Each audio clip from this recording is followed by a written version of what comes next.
In 1795, the French government announced a prize that would change how the world eats. 12,000 francs to whoever could solve a problem that had defeated every scientist in Europe. Not a weapon, not a battle strategy. Food. Napoleon's armies were dying.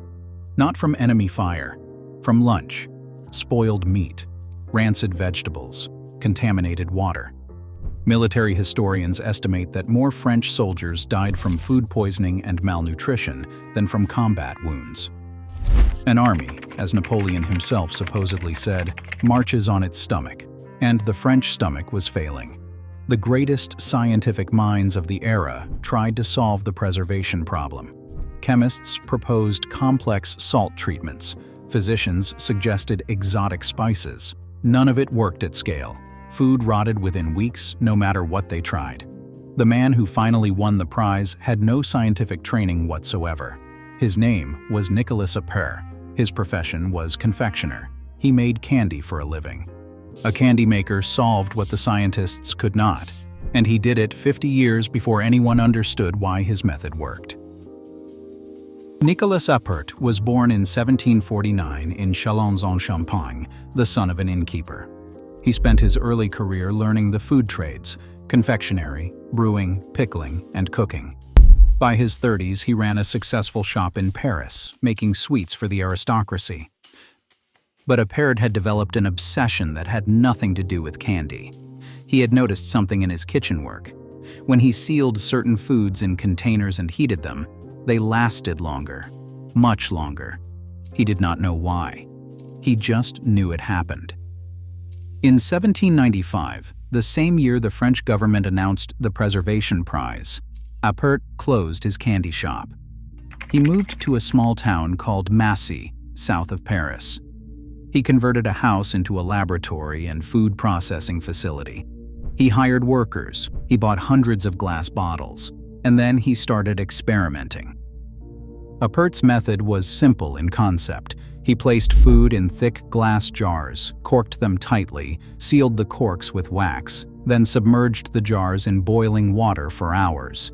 When he removed them, the food inside stayed preserved for months, sometimes years. The concept was simple. Getting it to work was not. Different foods required different boiling times. Some jars exploded under pressure. Some seals failed and let air back in, spoiling the contents. The glass had to be thick enough to survive the heat, but clear enough to inspect the food inside. The corks had to be the right density. The wax had to form a perfect seal. Appert spent 14 years refining his process. 14 years of failed batches, broken glass, and spoiled food. 14 years of keeping meticulous notes on what worked and what did not. He tested meats, vegetables, fruits, soups, and stews. He documented every variable, and he did all of it without any theoretical understanding of why heat and sealing preserved food. He had no concept of bacteria, no knowledge of microorganisms. Germ theory would not exist for another 50 years. Appert was essentially doing science by pure trial and error, with no framework to guide him. The scientific establishment thought he was wasting his time. Preservation, the experts believed, required removing air from food or treating it with chemicals. Appert's method did neither in any obvious way. He was just cooking food in sealed jars. Critics dismissed his work as impractical.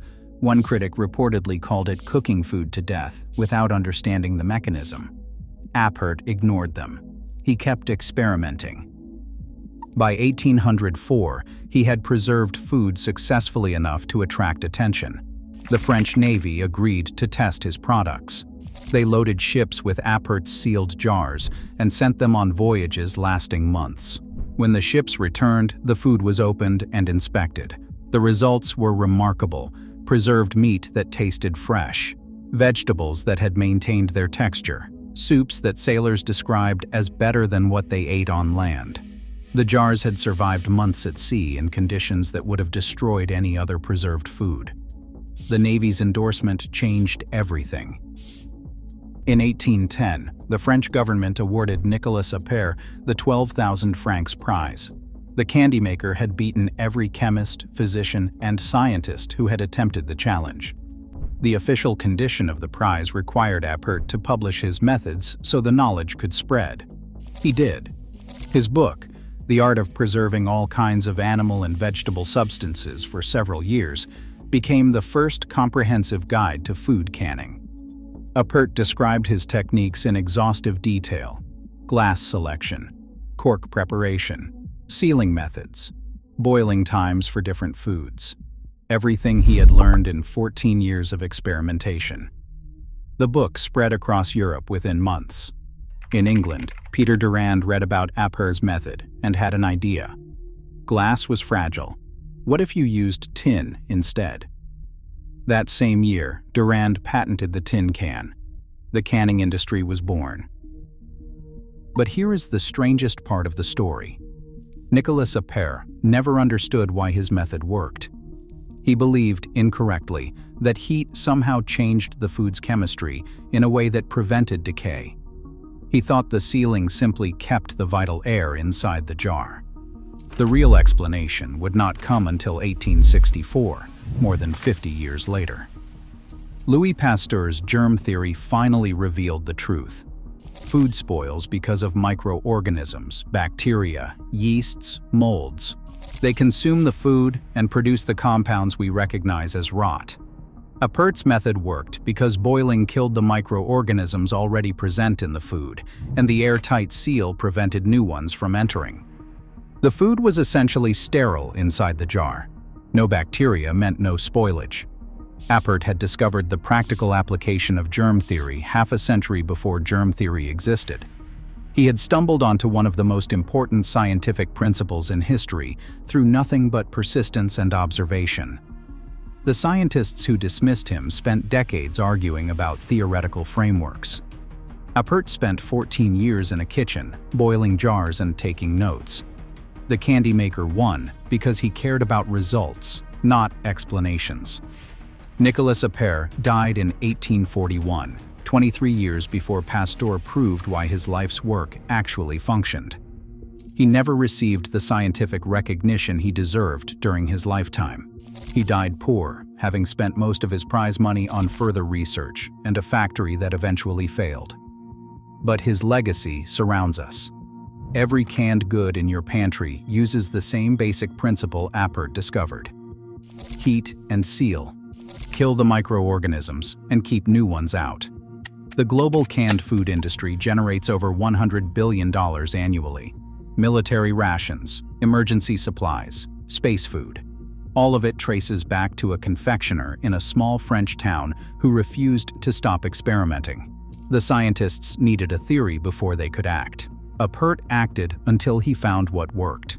He proved that persistence can beat expertise, that practical experimentation can outpace theoretical knowledge. 12,000 francs for whoever could bottle food. The greatest minds in Europe tried and failed. A candy maker won. Subscribe so you do not miss the next story.